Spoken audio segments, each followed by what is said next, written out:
Pemirsa, kita lanjutkan dialog dan kali ini di studio sudah bergabung bersama dengan kita mantan Wakapolri ada Pak Ugro Seno. Selamat sore Pak Ugro, terima kasih sudah berkenan bergabung di MTV Prime Dialog.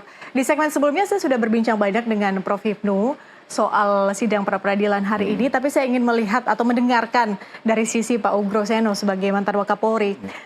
Saya ingin bertanya seperti ini, kenapa Polda Jawa Barat memiliki kecenderungan tidak ingin memanfaatkan sidang pra-peradilan ini untuk membuktikan bahwa penetapan tersangka Peggy adalah sesuai prosedur dan juga sah dan memenuhi unsur-unsur yang seharusnya. Kenapa saya katakan demikian? Karena pernah tidak hadir di sidang pra-peradilan, kemudian hari ini hanya menghadirkan satu ahli gitu ya. Kira-kira gimana Pak pandangan Anda?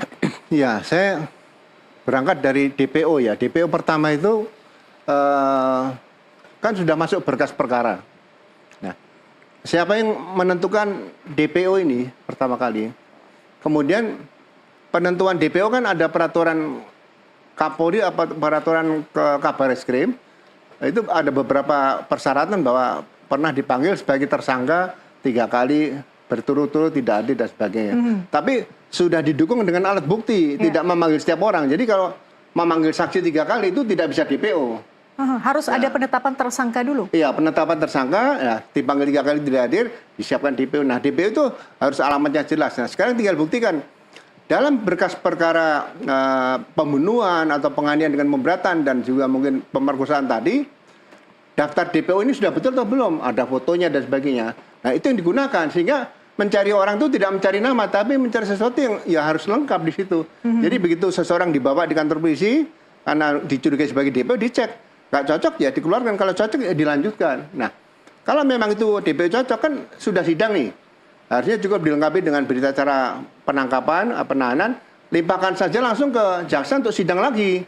Jangan lagi harus diungkap lama-lama dan sebagainya seperti itu. Jadi pembuktian yang harus dilaksanakan adalah siapa yang dari awal menentukan DPO. Kalau itu sudah bisa dihadapkan, saya rasa ya sudah selesai. Jadi bukan hanya debat dengan menggunakan pakar ya, apalagi disebut saksi ahli pidana. Saya katakan di KUHP tidak diatur saksi ahli pidana, yang ada pakar pidana ini. Ahli-ahli pidana itu banyak, penasihat hukum, penyidik, jaksa penuntut, hakim. Ini semuanya ahli pidana gitu loh. Dosen-dosen juga ahli, tapi pakarnya ada lagi di situ. Sehingga saksi ahli pidana tidak diatur di KUHP pasal 184. Baik ayat 1, 2, 3, dan 4, dan 5 itu aja. Oke, kira-kira pertimbangan dari Polda Jabar hanya menghadirkan ahli pidana dalam sidang pra-peradilan hari ini, apa kira-kira Pak? Ya, hanya menyatakan bahwa apakah DPO itu benar atau tidak. Kalau DPO benar misalnya orangnya kembar atau namanya sama, ini kan juga repot, harus dibuktikan seperti itu. Gitu. Jadi kalau perlu nanti DPO misalnya sudah ditangkap, saksi yang waktu sidang itu masih ada yang terpidana dipanggil, siapa yang menentukan? Pasti ada saksi-saksi atau terpidana lain yang sudah diproses tadi bisa menentukan, oh ini betul Peggy-nya gitu aja udah. Jadi ini strategi atau melemahkan pihak Polda?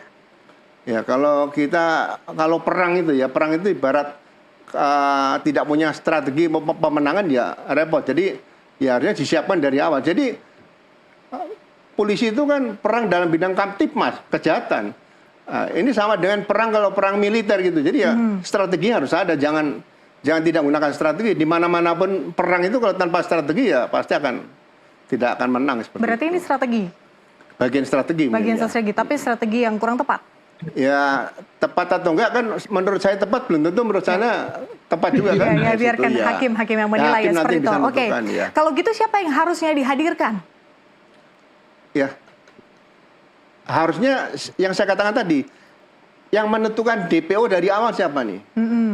Ya kan? Ataukah penyidik, ataukah mungkin keterangan terpidana yang dulu diperiksa, siapa nih? Ini mungkin kuncinya di situ. Jadi nggak usah repot-repot. Jadi pakar nggak perlu dihadirkan dulu menurut saya, atau ahli tadi nggak perlu dihadirkan dulu. Jadi ya berangkat dari berkas perkara. Makanya kembali lagi, berkas perkara dengan LP, kemudian olah TKP, alat bukti yang ditemukan secara scientific crime investigation inilah yang harus tetap dijaga. Jangan sampai nanti suatu saat kalau ada orang yang belum tertangkap harus diperiksa dari awal lagi, kan nggak mungkin. Pak, siapa sih sebetulnya yang harus menetapkan DPO di institusi Polri? Ya, semua penyidik bisa menentukan DPO, tapi kan sudah ada peraturan dari Kabareskrim. Nah, itu yang harus ditempuh. Seperti contoh Peggy ini. Kalau Peggy yang sekarang ditahan ini memang benar-benar dulu DPO, ya kan? Kan pernah disita sepeda motornya 2 dari rumahnya Peggy ini. Berarti kan rumahnya ketahuan. Panggil aja orang tuanya. Pernah nggak ada surat panggilan dari kepolisian, dari penyidik 3 kali berturut-turut? Atau pernah nggak yang menanyakan di mana Peggy sebenarnya?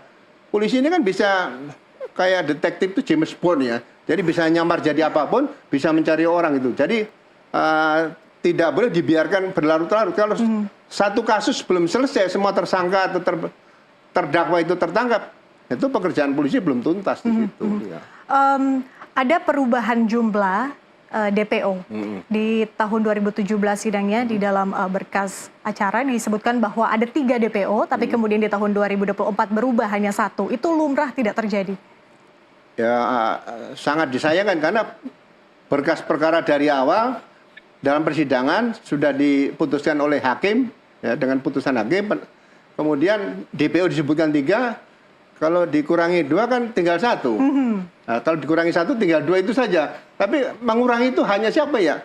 Tidak ada yang boleh mengurangi karena ini sudah diperiksa penyidik, jaksa penuntut umum, pengadilan, sampai tingkat banding kasasi sudah berjalan. Nah, terus kalau dari awal start lagi nanti dia dikeluarkan dulu semuanya baru mau start lagi kan nggak mungkin. Jadi menghilangkan seperti itu ya menurut saya tidak lazim. Tidak lazim. Tidak pernah atau tidak sering terjadi di institusi Polri? Seumur hidup saya sampai sekarang, selama saya bertugas 35 tahun di polisi, saya belum pernah mendengar ada pengurangan. Ya, barang bukti juga nggak boleh dikurangi, apalagi DPO nggak boleh. Oke, saya ingin tanya ke Prof. Hipnu. Jadi katanya pengalaman Pak Ugro ini tidak pernah terjadi, Prof. Hipnu. Dari DPO yang tadinya 3 kemudian berubah menjadi 1. Artinya ini akan sangat melemahkankah posisi Polda? Iya, jadi dalam hal suatu pengungkapan perkara, locus delicti, tempus delicti, subjek pelaku itu harus jelas. Karena bagaimana merumuskan suatu peristiwa, masing-masing pihak itu identifikasinya itu harus terdokumen, Mbak. Kan itu, apalagi ini penyertaan. Sehingga tidak bisa suatu proses pengungkapan perkara itu namanya DPO fiktif. Nggak bisa. Menambah-nambah juga nggak bisa. Kalau menambah-nambah bukti mungkin bisa. Tapi kalau menambah-nambah orang itu nggak bisa. Dalam ilmu kriminalistik, kelemahannya memang dimungkinkan, itu teorinya ada bisa menambahkan untuk membulatkan suatu modus dari TKP yang ada. Tapi kalau seseorang subjek hukum tidak bisa. Ini yang harus dilakukan. Sehingga kalau memang tidak dicantumkan bisa. Karena kan sering terjadi kan 10 orang loh itu kena B kok tidak, C tidak pada pelaku bisa. Tapi kalau menambah justru DPO tidak bisa. Karena sebagai subjek pelaku identifikasinya jelas. Makanya kalau kita lihat sekarang ini kejaksaan melimpahkan kembali itu dalam rangka identifikasinya nggak jelas. Karena kalau tidak jelas berpotensi menjadi pesta, menjadi error. Ini makanya sekalipun kalau dilihat suatu perkara, Mbak, kalau sidang kan polisi juga siapa A, B siapa, mana KTP-nya dan sebagainya. Sehingga kalau tidak ada ya tidak perlu. Kenapa waktu ditambah-tambahkan? Ini saya kira problem yang sedih harus dijawab ke depan, Mbak. Oke, Pak Ugro, bisa tidak sebetulnya penyidik menetapkan seseorang menjadi tersangka di saat ada nama di DPO, kemudian ini beda dengan nama orang yang ditangkap dan ditetapkan sebagai tersangka. Di DPO dituliskan Peggy alias Peron, tapi yang ditetapkan tersangka adalah Peggy Setiawan. Ya, makanya dalam menentukan DPO sebetulnya kan sudah di ya paling tidak surat panggilan sebagai tersangka tadi. Kemudian orang tuanya juga sudah diadakan wawancara dan sebagainya, ciri-cirinya. Jadi bukan ditangkap DPO, sekarang baru dicari ada kartu keluarga, ada ijazah dan sebagainya. Ini kaitannya dengan kasus yang pembunuhan Eki dan Vina ini nyambung ke DPO ini, kartu keluarga dan mungkin kartu ijazah dan sebagainya nggak nyambung itu. Jadi ini kartu keluarga dan surat-surat lainnya itu bukan berarti itu surat yang disebutkan dalam alat bukti dalam KUHP. Yang nomor 3 kan surat ini. Biasanya kalau surat itu ditemukan kalau misalnya dalam apa namanya pemalsuan, Iya. itu ada surat. Oke, Gitu loh. Prof Hipnu, surat yang kuat dijadikan alat bukti sebetulnya surat yang seperti apa, Prof? Dalam ilmu pembuktian, karena dalam hukum pidana itu adalah mencari kebenaran material, semua surat, baik itu formil, baik dilakukan pejabat, baik yang catatan-catatan yang lainnya, sekalipun tidak ada identifikasi, kalau itu ada hubungan tindak pidana yang bisa menggambarkan, bisa menjadi alat bukti. Beda dengan perdata. Perdata harus jelas siapa yang mengeluarkan, tanda tangan siapa, dilegalisir atau tidak. Tapi dalam pidana enggak. Dikumpulkan, makanya nanti dikelompokkan apakah barang bukti menjadi alat bukti. Kan gitu, Pak. Prof, ini termasuk dengan BAP bukti, yang tadi kita sempat bicarakan? iya, makanya semua masuk screenshot semua sebagai alat bukti. Sepanjang itu bisa menjelaskan tentang suatu peristiwa pidana. Jadi masalah formal tidak formal, kalau surat semua bentuk tulisan di dalam pasal 187 huruf D itu mempunyai kekuatan sepanjang bisa menjelaskan, menggambarkan peristiwa yang sedang diperiksa. Oke, Pak Ugro, di sidang pembuktian pada saat dari pihak Polda Jawa Barat membacakan duplik, kalau tidak salah sehari yang lalu atau 2 hari yang lalu, ada disebutkan soal 2 nama, Andi dan juga Dani ya kalau saya tidak salah, Andi dan juga Dani. Nah, setahu kita kan 2 nama ini masuk dalam DPO, tapi kemudian menjadi DPO fiktif. Bagaimana polisi atau Polda Jawa Barat menjelaskan hal ini? Ini menjadi DPO fiktif, tapi di sidang itu disebutkan. Ya, makanya saya katakan saya lupa ya. Kalau misalnya DPO itu dinyatakan tidak ada, ya itu harus dibuktikan.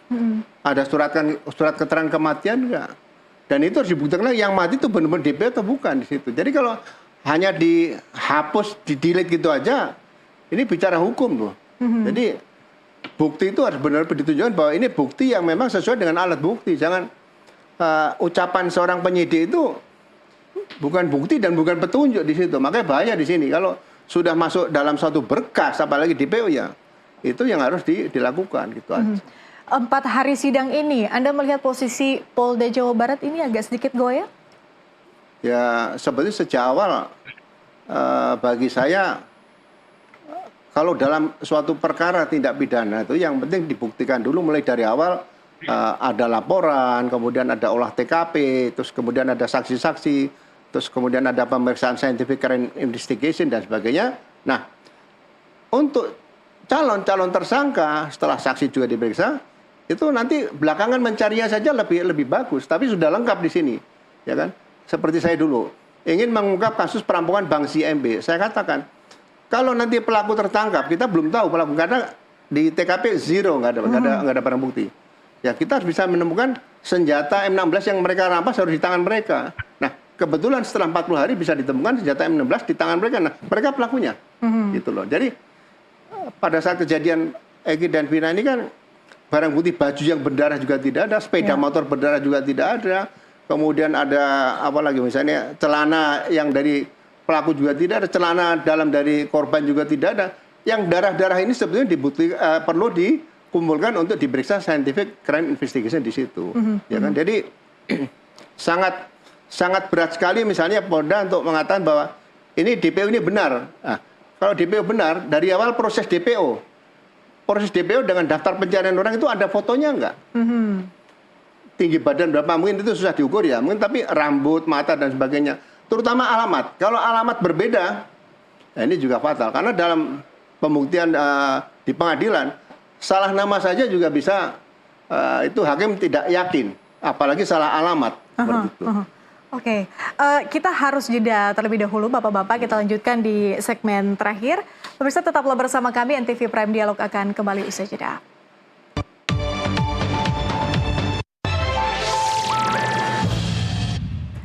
Pemirsa, kita lanjutkan dialog, kita masih bersama dengan Pak Uggroseno, mantan Wakapolri di studio, kemudian juga bergabung melalui sambungan Zoom, ada Prof Hipnu Nugroho, Guru Besar Hukum Pidana Unsur. Saya ingin ke Pak Ugro dulu lah.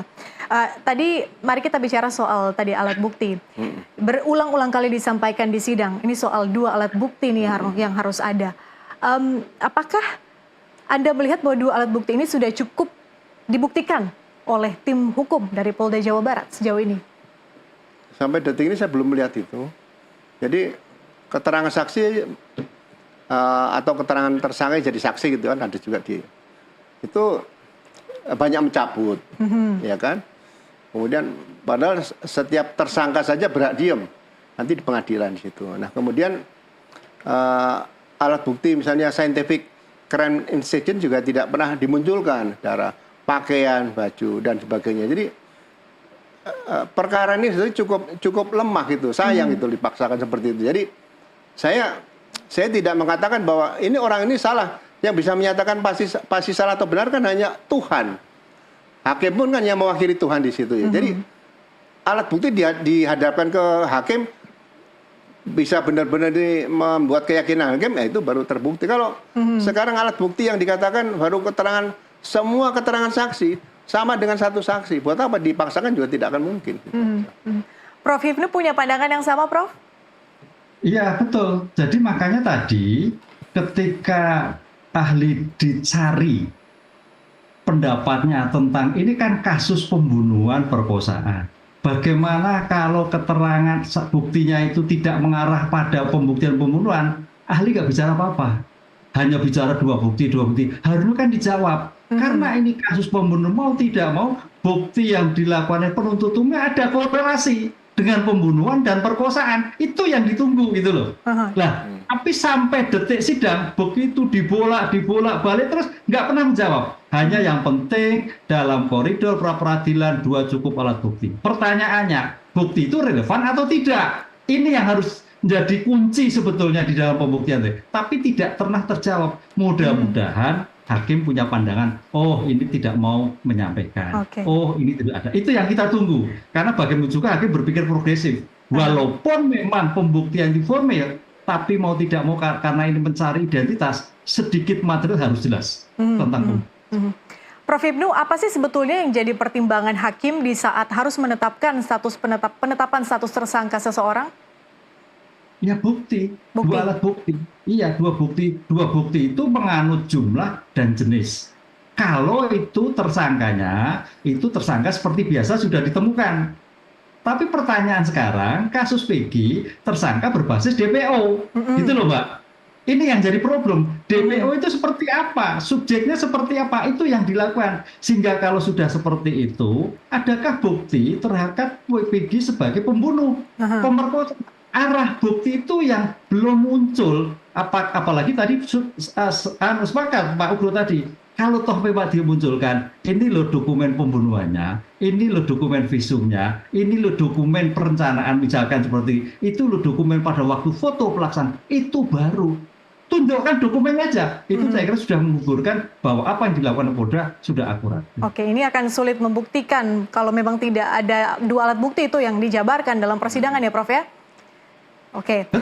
Betul, iya. Dokumen tadi, dari pra-peradilan cukup dokumen, Pak Bro, betul. Nggak usah apa dokumen loh. Ini loh pemanggilannya, ini loh visumnya. Ketika itu, ini loh semua yang mengait pada Peggy sebagai pembunuh. Ini loh sidik jarinya. Pertanyaannya sidik jari sekarang apa tahun lalu? Kan sidik jari lalu sudah hilang itu. Ilmu daktiloskopi sudah nggak bisa bicara. Ini juga jadi pertanyaan, gitu loh Pak. Saintifik betul, tapi berbasis pada subjek yang seperti apa. Padanannya seperti apa? Karena yang saya ketahui kalau sudah kaitan forensik pasti harus ada padanannya, ada pendampingnya. Itu loh, itu yang harus kita lihat. Oke. Sebelum kita lanjut, kita dengarkan dulu ini ada pernyataan atau soundbite yang kami kutip dari sidang pra-peradilan Peggy Setiawan berikut ini. Setelah selesai diperkosa dan disetubuhi secara bergiliran, kemudian saudara Dani dan saudara Peggy menusuk korban pada bagian punggung dan kaki kiri menggunakan samurai. Lalu korban dipakai baju oleh saudara Andika. Pada tahun 2024, saksi menambahkan keterangan yang menjelaskan sebagai berikut. Saudara Peggy Setiawan alias Peron adalah teman sekolah saksi sejak SD di SD Negeri Pelandakan 1 Cirebon dan saksi sejak kecil sering main bola bareng.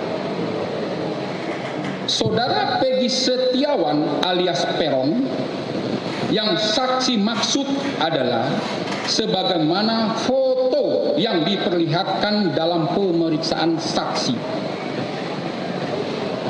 Yang membuat yakin karena saksi sejak kecil sudah bermain dengan saudara Peggy Setiawan alias Peron, sehingga dari wajahnya saksi masih ingat, serta dari Peggy alias Peron memiliki tato di tangan kanan, kalau tidak salah bergambar bintang. Kalau dalam tuntutan itu kematiannya karena tusukan benda tajam di samurai di dada dan di perut. Sedangkan kaos yang dipergunakan oleh korban, dulu saya pernah menginformasikan ini ketika selesai sidang. Kaos yang dijembreng di sidang dan diakui oleh dokter yang menerima mayat pertama dan dokter forensik, itu kaos yang sudah ditanam di kubur. Itu tidak ada robekan di dada maupun di perut. Kaos itu utuh. Oke, Pak Ugro ingin memberikan komentar. Ini ada pernyataan yang cukup kontradiktif di sini. Masalah apa nih kira-kira yang ini soal yang penusukan tadi ya. Dan tadi juga disebutkan soal kesaksian dari salah satu saksi Polda Jawa Barat. Iya, jadi dalam suatu peristiwa kejadian seperti pembunuhan tadi, pemerkosaan Eki dan Vina, saya membaca di awal saja, bagi saya seorang penyidik yang pernah membuktikan dan membawa beberapa tersangka dalam beberapa kasus tindak pidana sampai ke pengadilan, ya, dan mereka masih menjalani atau sudah keluar. Satu, berangkat dari kejadian. Ya, kejadian tanggal 27, yang jadi pertanyaan saya, kenapa baru dibuatkan laporan polisi tanggal 31? Padahal yang membuat laporan polisi adalah ayah dari si Eki, seorang anggota Polri. Nah, kalau anggota Polri tahu anaknya dibunuh, harusnya tanggal 27 membuat laporan polisi dan langsung dilakukan otopsi karena luka-luka anaknya dianggap tidak wajar. Jadi polisi kalau menemukan seorang gelandangan di pinggir jalan meninggal, itu polisi bisa melihat ini sakit, nggak ada luka dan sebagainya. Tapi kalau menemukan seorang bayi ditinggal di pinggir jalan meninggal, ini pasti pidana. Nah, sama dengan kasusnya Eki dan Vina ini. Melihat kondisi Eki seperti ini, itu sebenarnya bisa dikatakan dugaan pidana lebih kuat daripada kecelakaan lalu lintas. Ya, jadi seharusnya mulai dari tanggal 27 LP jalan. Kenapa laporan polisi dibuat tanggal 31? Kemudian proses pembuktian tadi. Tanggal berapa para diduga tersangka tadi ditangkap?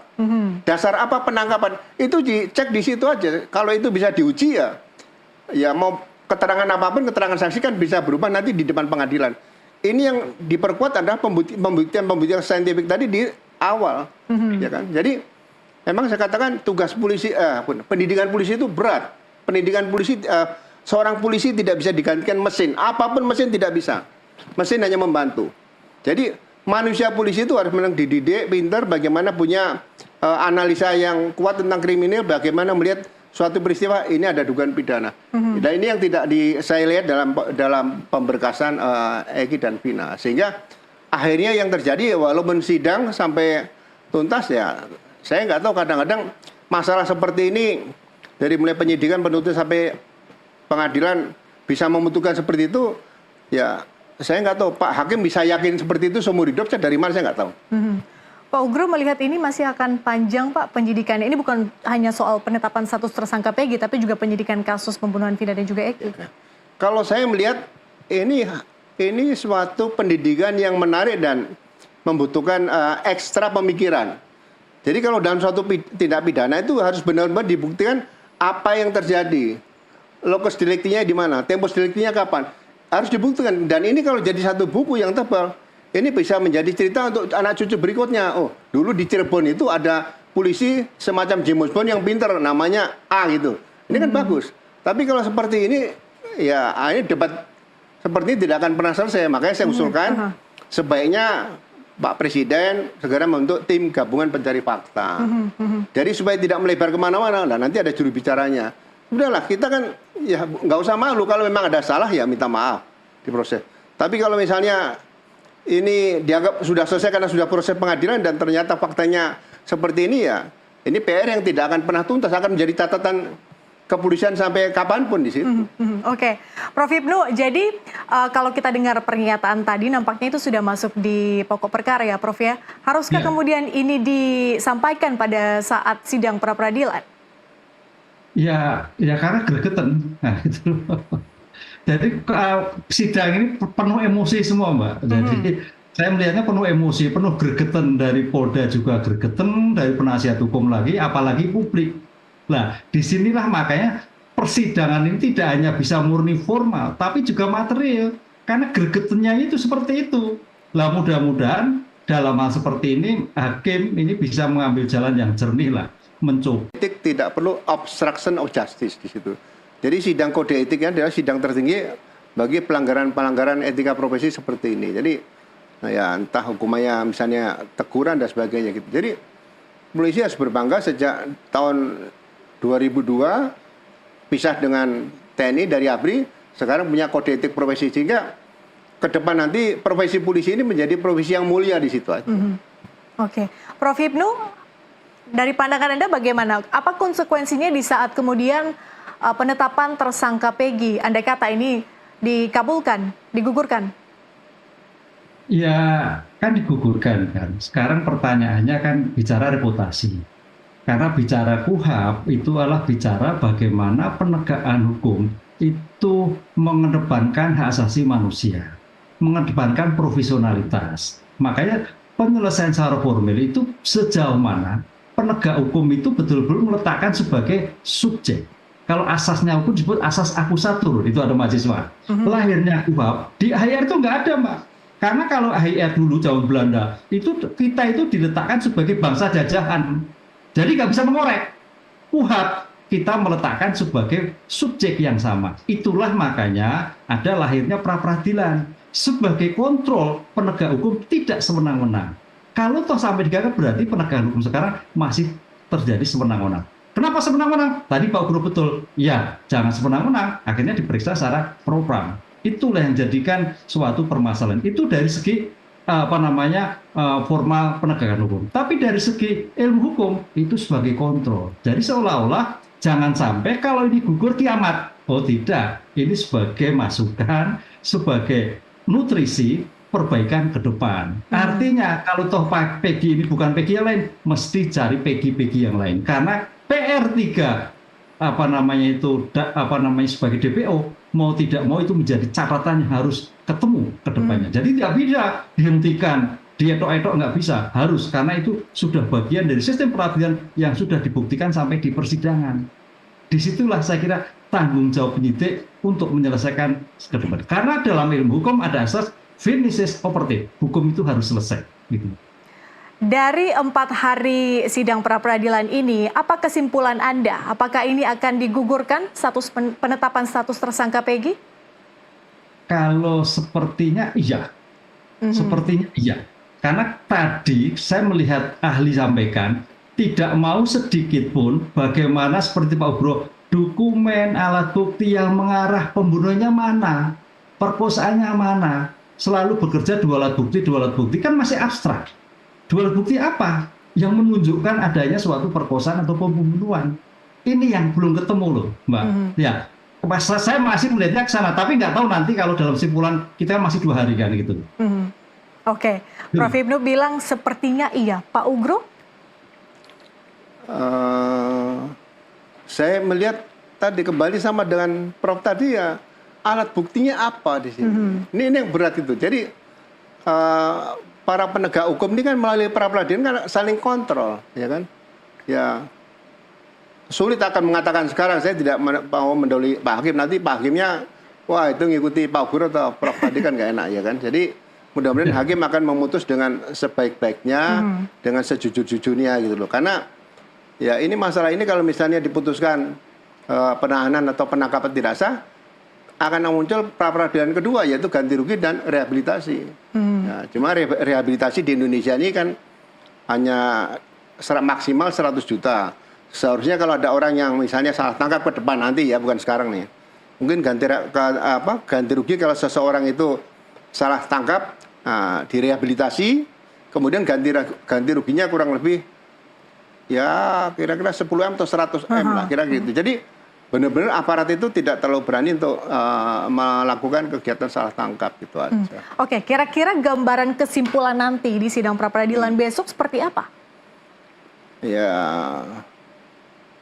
berat juga sih, ya kan nanti saya dijawab Prof aja lah ya kan. Keterangan saksi katanya sudah ada atau ada yang dicabut dan sebagainya. Keterangan ahli scientific crime institute belum ada nih. Nah, kemudian surat. Nah, surat mungkin dicarikan itu ya masalah kartu ijazah dan sebagainya. Tapi kan baru sekarang, bukan yang dulu.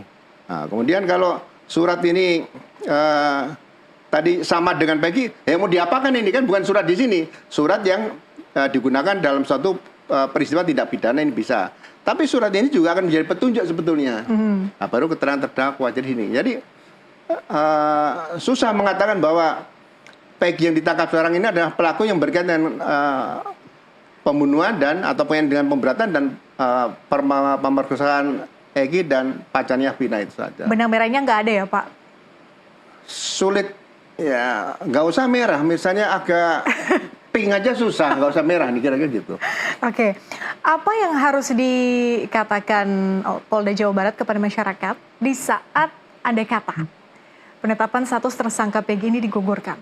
Ya nggak terlalu berat, tapi kalau sudah terlalu berat biasanya diusulkan untuk pemberhentian tidak dengan hormat gitu aja. Berarti nggak happy ending dong kayak judul kita ya buat polisi ya?